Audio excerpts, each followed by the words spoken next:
Midwest Whitetails brought to you by Realtree, Hoyt, Muddy Outdoors, Fuse Accessories, Frigid Forage, Rocket Arrowheads, Scott Archery, Night and Hail Game Calls, Camden Outdoors, and Nikon.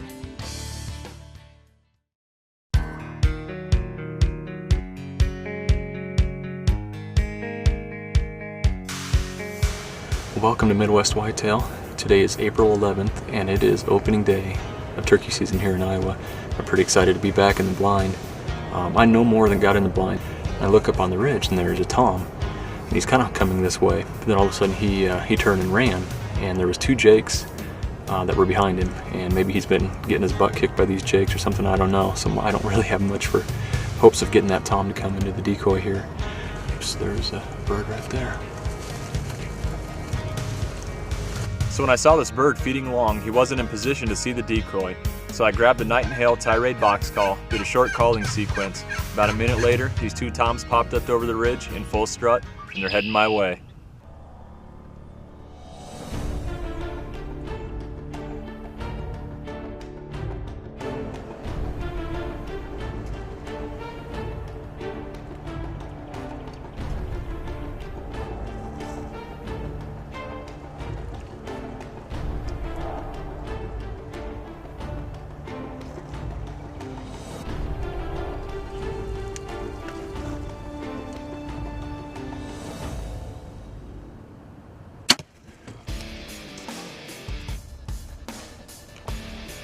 The rocket hammerhead did the trick. The bird goes down over the ridge, and I've got my first Iowa turkey on the ground. Well, here's the results of a great opening day here in Iowa, and what a hunt it was to be able to call them in, sun shining on them. Beautiful strutting footage. One bird down and one to go.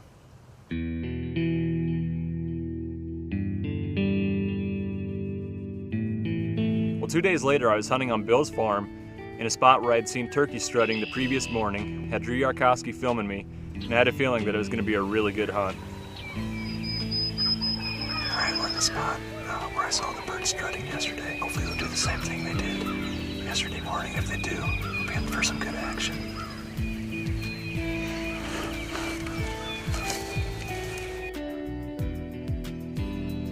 So right away, we have a tom that comes into the hayfield, sees the decoy, and he's on his way in.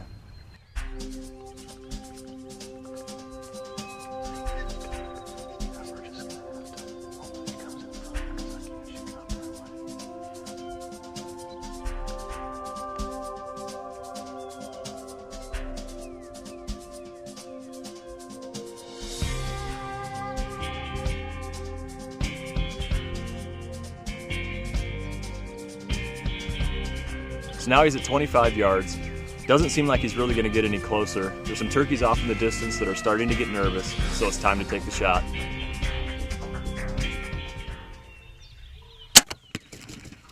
moved out of the way. Can you believe that? He's still there if you don't get nowhere. So my initial reaction was that the turkey had ducked out of the way of the arrow. I mean, the shot felt good, but I just took feathers off his back. But I didn't have much time to think about it. He's standing out there at about 32 yards now and giving me enough time to get a second shot off.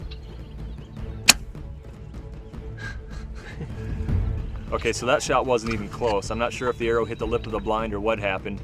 But once again, he's not that spooked. Now he's standing out about 40 yards. I do a little bit of calling, calm him down. He starts to strut again. And I'm thinking maybe we're gonna pull him back in for another shot. All right, so now he's had enough. He's at about 45 yards, starting to walk away, and I couldn't leave well enough alone. I've got one arrow left. I'm gonna try to be a hero, try to redeem myself, and hit him in the head at about 50 yards. That way it's either a clean miss or a clean kill. So I line up and let another one go.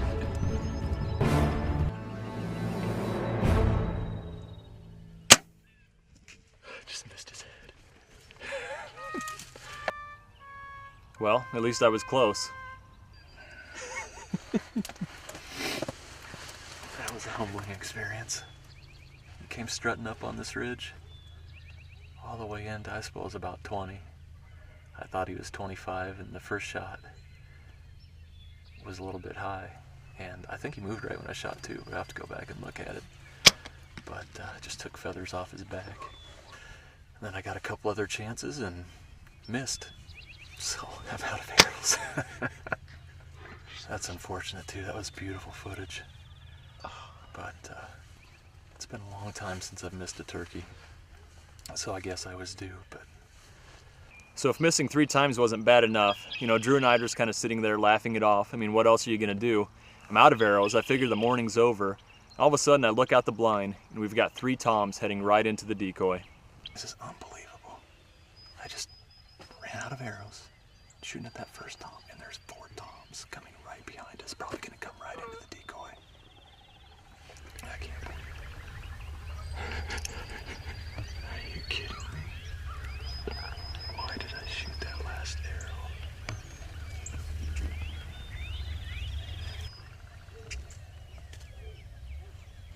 So for the next 10 minutes, these toms just parade around within bow range. They're rubbing, or not even rubbing salt in the wound, they're pouring salt in the wound. Can't do anything about it, out of arrows. But this is one of the things I love about hunting, just the encounter itself. To see these toms strutting, you can hear them drumming, they're so close. And as this story has played out in the last week, I'm actually glad that I missed this turkey. And I know it sounds kind of strange to say that, and even though it was a really embarrassing experience.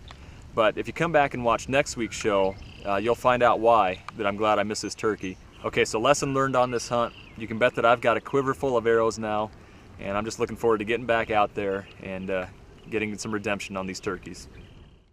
I think Greg needs some of these shooting tips that we're going to be going through here the next segment of the show. Actually had a little bit of tough luck. We're going to be back again next week and bring you the conclusion of the hunt for this great big giant old bird that gave him the slip.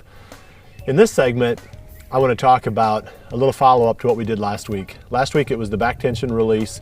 We're talking about the Scott Longhorn Hex. And that's really, I truly recommend this to every single viewer of the show. There's really no good way to learn how to shoot a bow the way it's supposed to be shot without going to that type of an extreme. So on this episode, I'm going to talk about how to bring that information full circle back around to how you can use it during the hunting season. In this hand, I've got my Scott, I think it's the Scott Shark, which is a 2-jaw caliper release. This is the one I use when I'm hunting. I've got a number of different calipers from Scott that I like to use, but this is the one I'm going to show you today. So the trick is, now we need to find a way to shoot this release with the same type of a surprise motion that we had with the back tension release.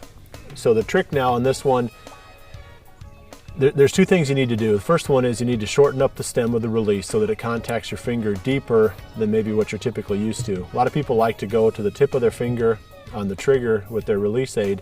That's too far out. There's too much articulation and too much sensitivity to the trigger when you go out on the end of your finger. So if you shorten it up, shorten your release stem up, and you contact your finger deeper, that desensitizes the finger and makes it easier to produce a surprise release. So I'll show you that first, and then I'll talk about the motion that I use when I'm actually triggering the shot. Okay, you can see I'm going real deep into my finger with the trigger.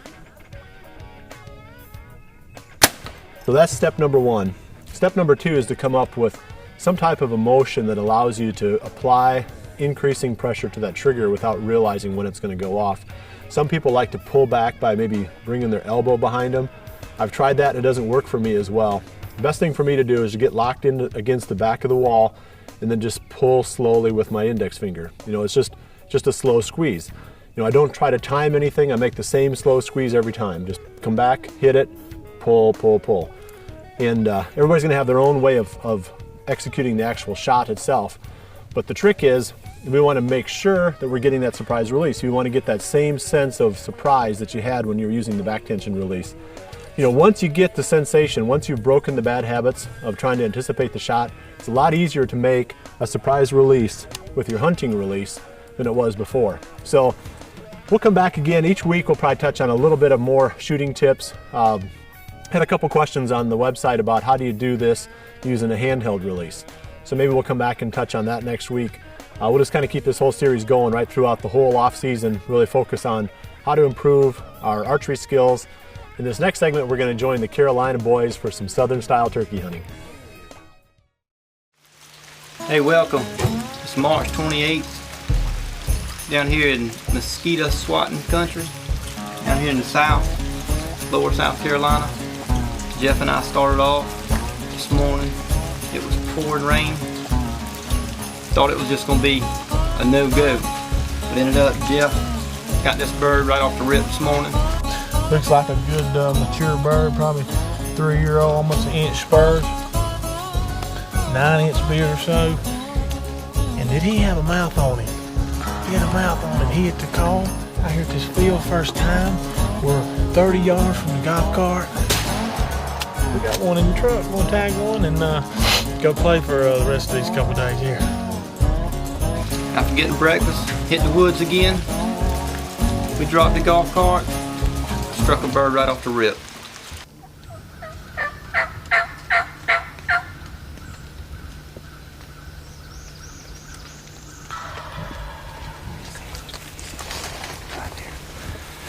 Let's do it.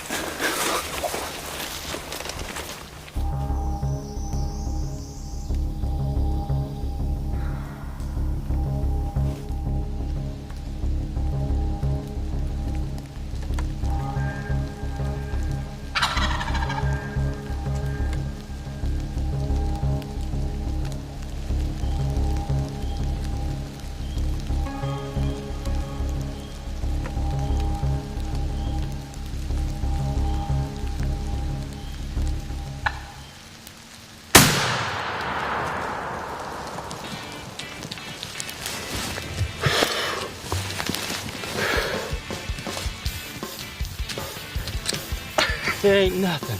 Right there, cuz. Nothing. It gets my blood flowing. Like that right there. Whew, fantastic. Talk to me. That is why I get up early in the mornings. Struck a call, have not heard anything. Come out here 11 o'clock, struck a call, first time I hit it. He hammered.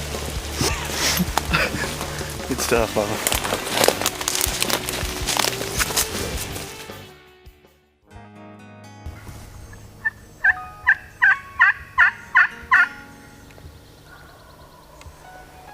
He acts like he's lonely.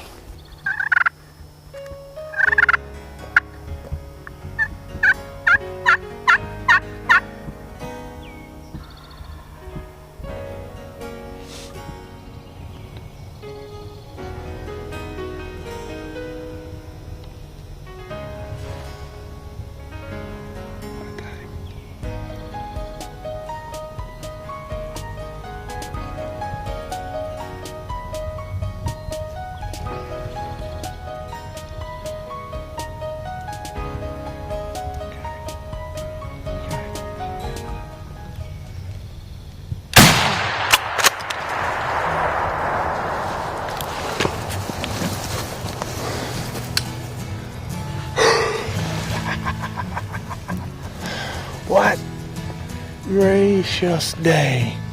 Did he not run in here at daylight? March the 29th, 7:30, sun's coming up. Josh Jones is filming. Oh, Mr. Kevin Hayes was over here. He was on the right side. Anything come to the left, I had it. Plus I had the camera. That was fast. Spring is in the fling right now. You said, which way is he going? Starting turkey season out right here on March the 29th. 39 degrees here. We're so far south in South Carolina, they call it South Carolina, as they like to call it down here. We're in the southern part of South Carolina. I am loving living out here, chasing in God's creation. It's beautiful. We've got some other work to do, tags to fill. We're blessed this morning. It was a fun hunt.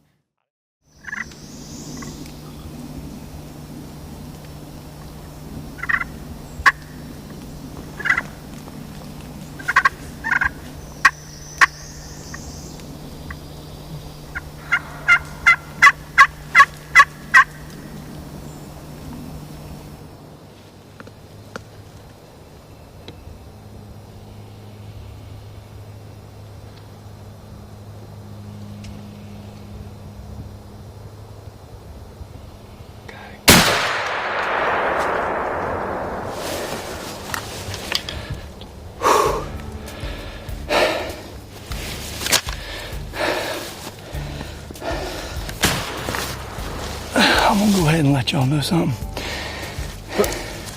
I get pretty fired up about just about anything I do.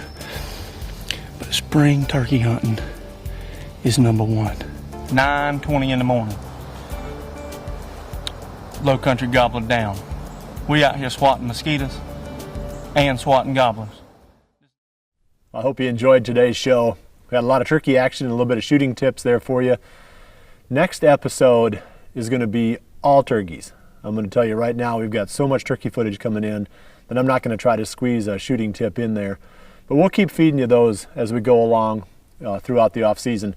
So I appreciate you joining us. We'll catch you next week for the next episode of Midwest Whitetail, and remember to always dream big.